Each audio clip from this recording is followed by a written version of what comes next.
Hello guys, तो आज हम बात करेंगे सीरीज़ की। जो भी हमें डेटा गिवन होता है वो ज़्यादातर सीरीज़ की फॉर्म में गिवन होता है। अब देखते हैं कि सीरीज़ किस किस टाइप की हो सकती है। तो तीन टाइप की सीरीज़ हो सकती हैं। फर्स्ट होती है इंडिविजुअल सीरीज़, फिर आती है डिस्क्रीट सीरीज़ या कंटिन्यूस सीरीज़। ये तीन टाइप की सीरीज़ हो सकती हैं। अभी हम देखते हैं कैसे बनती है। डेटा इन तीन सीरीज़ के फॉर्म में हमें मिल सकता है। बात करें अगर इंडिविजुअल सीरीज़ की, तो जैसे कि marks of the student in the class. अगर कोई क्लास टेस्ट हुआ जो जिसमें बच्चों के नंबर 1 से 10 के बीच में आ सकते थे और टोटल 20 बच्चे हैं, तो ये मैंने मार्क्स लिख दिए कि पहले बच्चे का 1 नंबर आया, फिर 2, फिर 3, फिर चौथे का 1, फिर 4। तो ये सारे नंबर जो लिखे हुए हैं वो इंडिविजुअली 20 बच्चों के लिखे हुए हैं।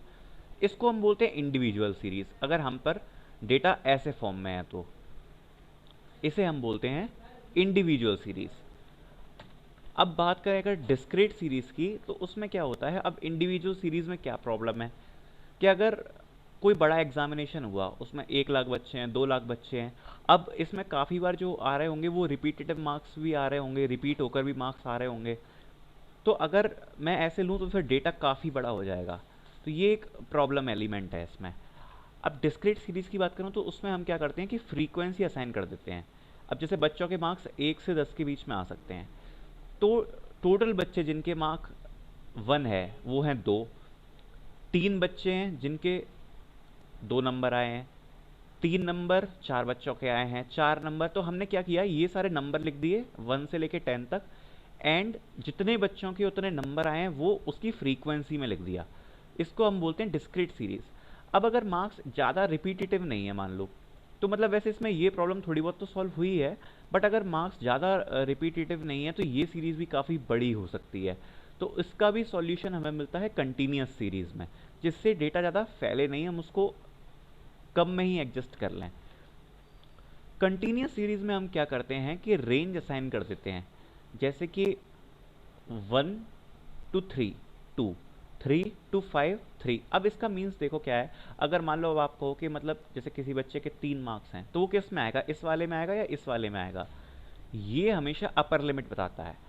1 to 3 का मीन्स ये है कि मार्क्स लेस देन 3।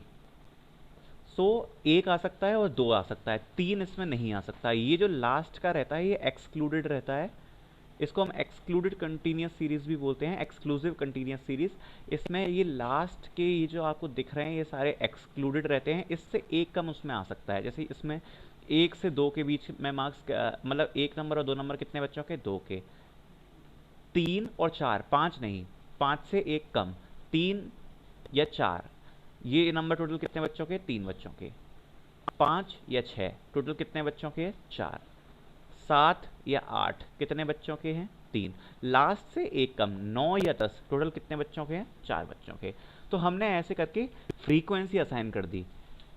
इसका मतलब समझ में आया ना, लास्ट वाला एक्सक्लूड करना है।